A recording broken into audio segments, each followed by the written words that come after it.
Jesus has just been arrested in Gethsemane. Peter has made a futile gesture of defiance by attacking the servant of the high priest with his sword. However, instead of supporting Peter, Jesus makes it clear that he isn't going to resist.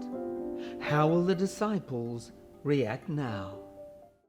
Then everyone deserted him and fled.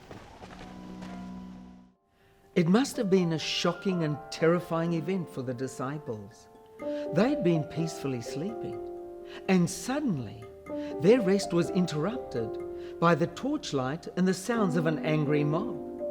The flight or fight reflex took over, and the flight reflex won. Jesus didn't want his disciples to fight for him with swords or clubs. He wanted them to fight for him by staying as close to him as possible. This was his hour of need, and Jesus needed them. Despite the horror of it all, what a blessing it would have been if they'd all been with John and witnessed the most important moment, not just of their lives, but of all history.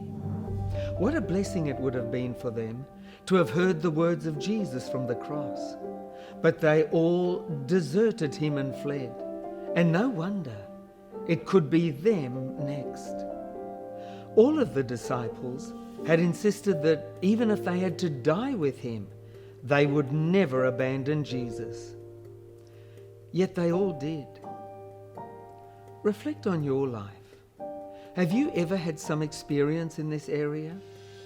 What is the best advice you could give a young Christian who is tempted to abandon Jesus?